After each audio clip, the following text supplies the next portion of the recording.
I'm sharing a reading experience. I'm reading from a book entitled For James, and I'm sharing it with you now. Today, I'll go through a chapter called Science and God. I hope you listen and receive something worthwhile from this. This video might inspire you to read the book.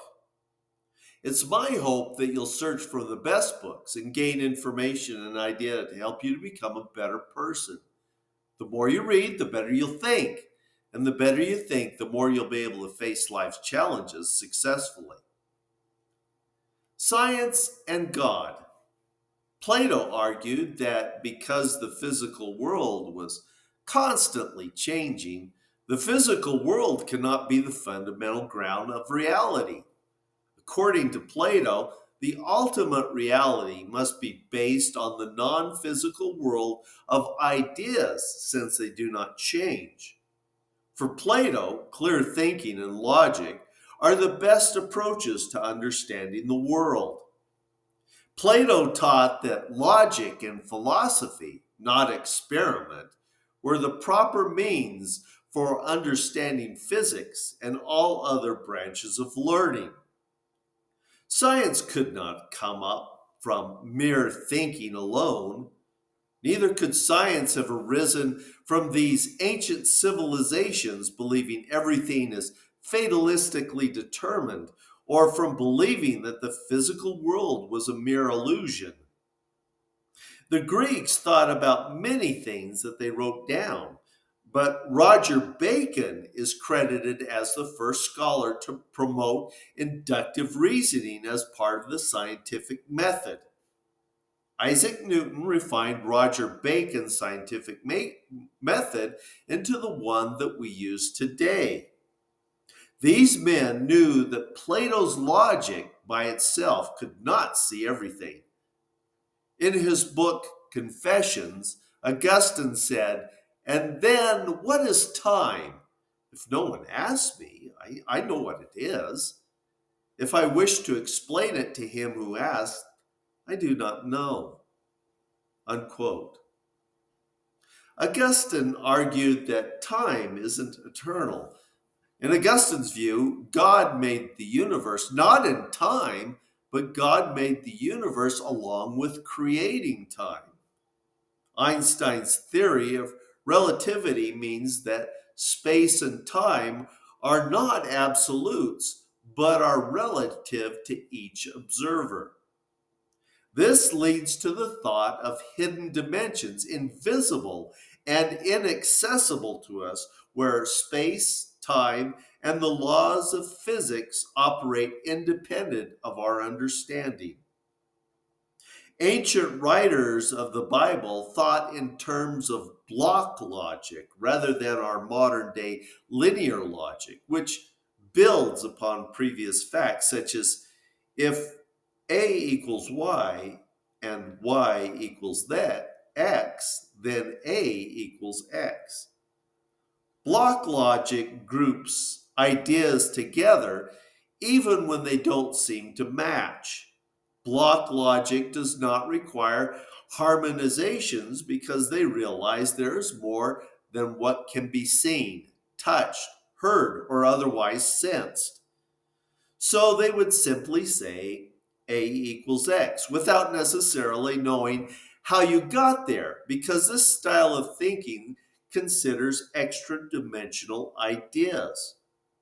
For example, if I told you you can fly east from New York City and land in Los Angeles, west of where you took off, without making any major changes in direction, you would say, "Yeah, so what?" And then you'd think I was some sort of weirdo for even bringing up such an obvious fact. Someone from the ancient culture would say, "No way," and then think I was lying to him. The statement I made only sounds true if you know that the earth is a sphere and not a flat disk. In that same line of thought, God understands things that we do not, just like we understand things that many ancient people did not. Niels Bohr once said, quote, The opposite of a correct statement is a false statement, but the opposite of a profound truth may well be another profound truth. Unquote. A profound truth may sound contradictory, but it isn't. For example, you are the greatest when you are the servant. The best is the enemy of the good. Worse is better. And the craziest dreams make the most sense. In the 1967 science fiction story, I, Mud, the Enterprise and its crew are hijacked by an android under the command of Harry Mudd, who takes them to a planet. There, the crew finds a race of androids who decide to control humans due to humans' self destructive tendencies. The crew plans to escape the planet with the help of Harry Mudd. They decide to confuse the androids with illogical words and actions. Harry Mudd decides to pretend to have an explosive device, which he clearly doesn't. Captain Kirk tells the android that Harry Mudd is a liar and everything he says is a lie. Harry then declares he is lying. This confused the android because if everything Harry Mudd says is a lie, he would be telling the truth. But Harry couldn't tell the truth because everything he said was a lie. As the android tries to wrap his circuits around the problem, he begins to smoke with overloaded electrical activity and shuts down from the created confusion. The crew then escapes their predicament. The logic the androids were using was not powerful enough to make sense of what was happening. For logic to work, you have to buy into the premise on which the logic was built. The declaration, this statement is false, is a paradox because if it's false, then it's true. If it's true, then it's false.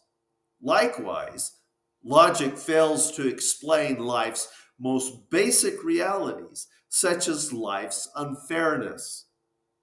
For example, some are born into wealth or a country of boundless opportunities, while others are born into poverty or a place that they can't pursue their dreams.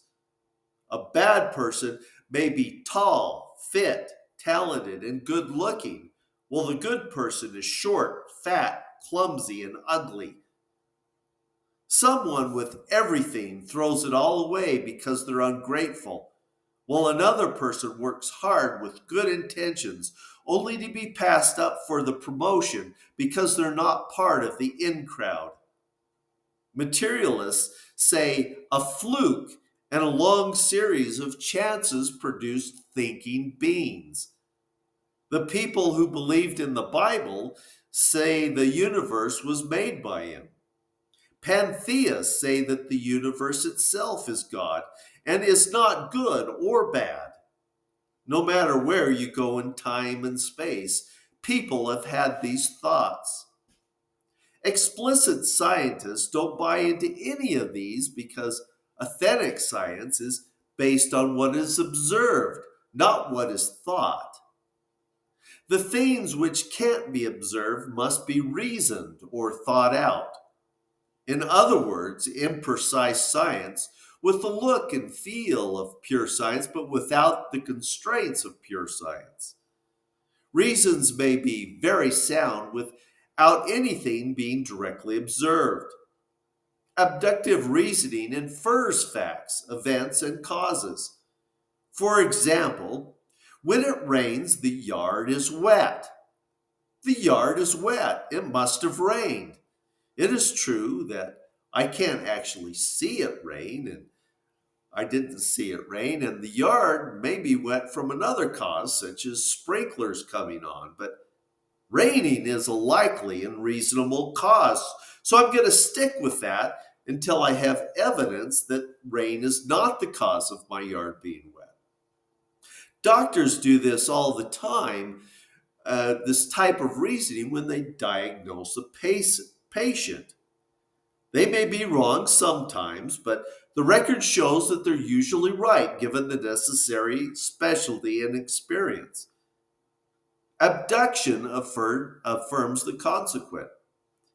Abduction is helpful in disregarding certain possibilities, but can't account for everything. This can be seen when we talk about certain things such as gravitational attraction.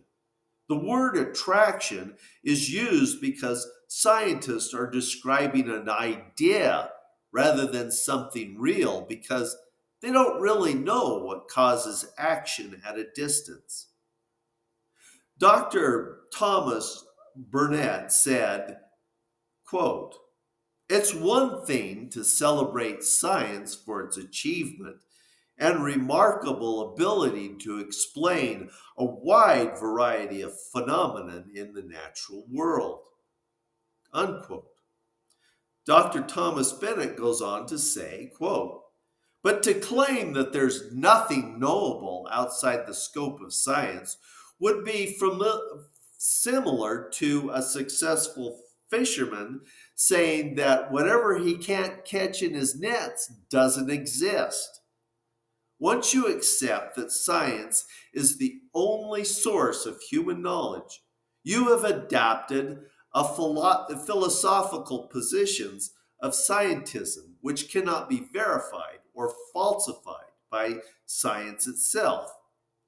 It is, in a word, unscientific. Scientists are not theologians or philosophers, yet many seem oblivious to the boundaries of their expertise.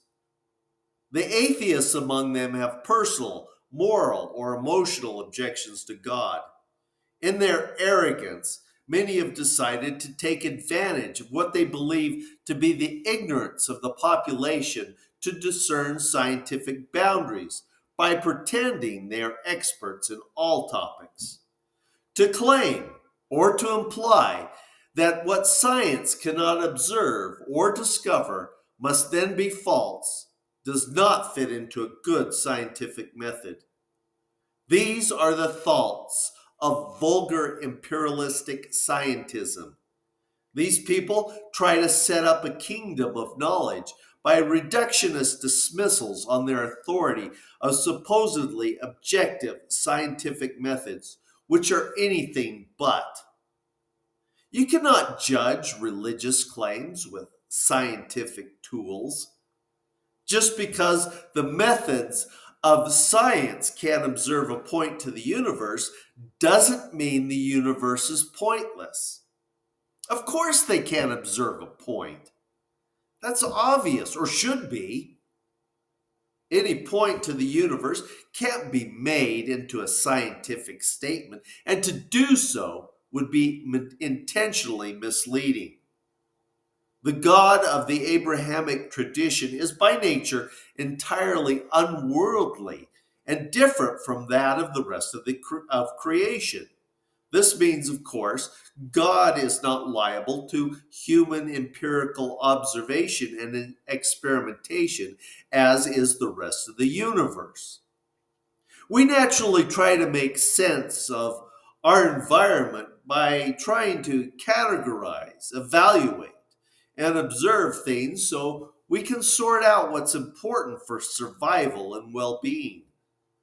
The consequence of using just one method is that we think we know and understand things in a certain way when actually we don't.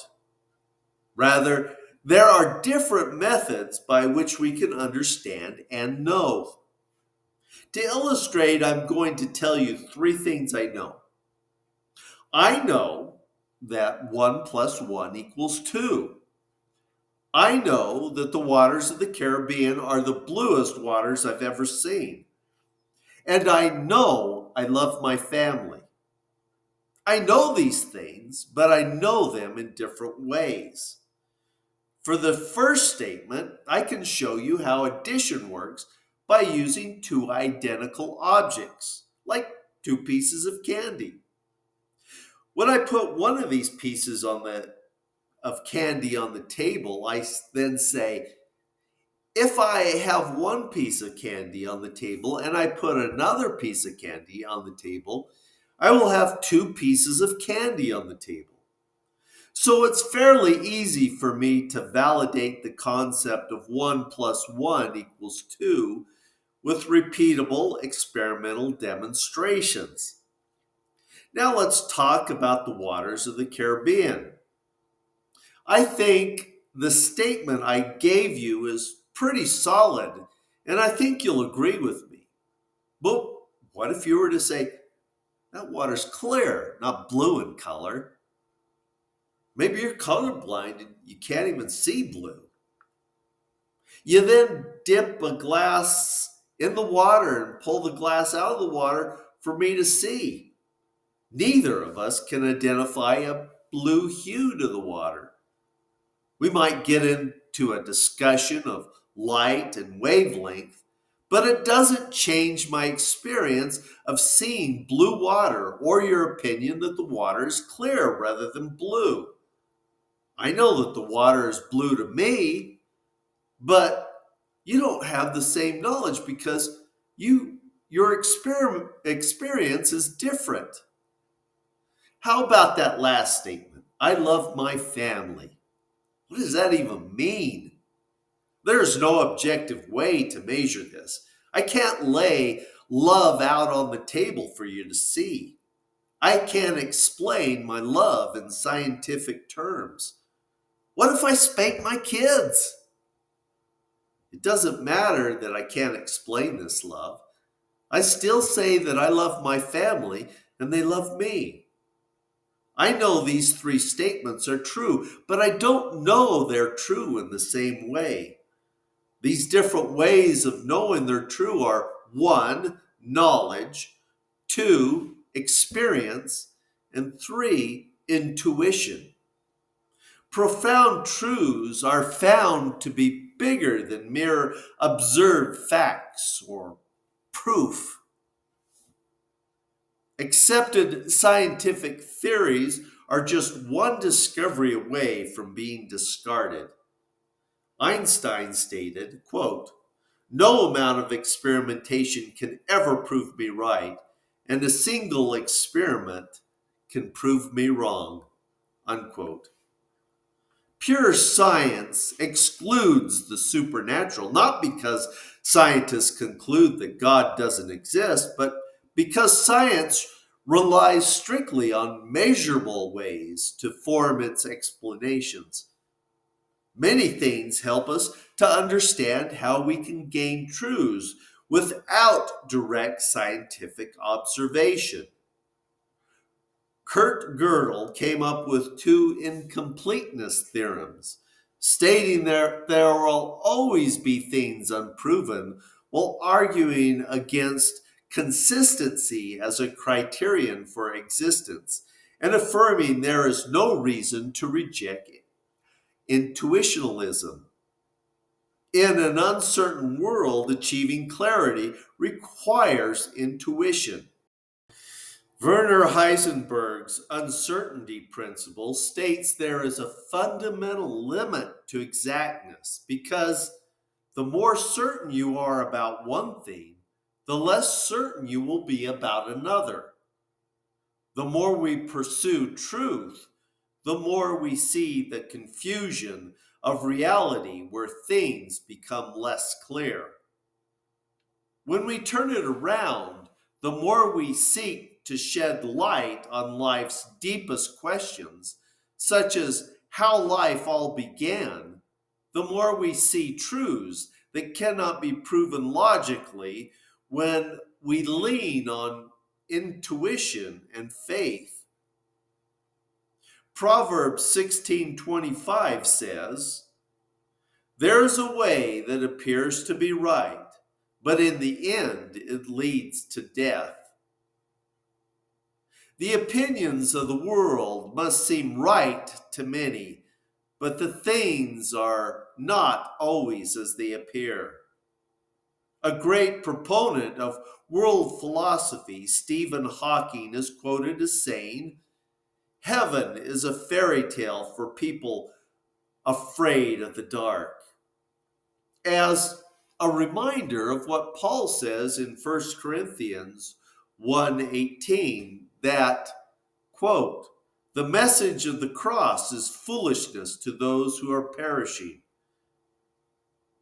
Paul later reminds the Corinthians again in 1 Corinthians 2:14 that the person without the Spirit does not accept the things that come from the Spirit of God, but considers them foolishness and cannot understand them because they are discerned only through the Spirit. Unquote. This is because the world teaches the logic of thinking of things in the opposing directions to the things of God. St. Augustine of Hippo told people how to solve this dilemma by saying, "Seek not to understand so that you may believe, but believe that you may understand. For unless you believe, you will not understand." Thank you for joining me. Until next time, it was my pleasure.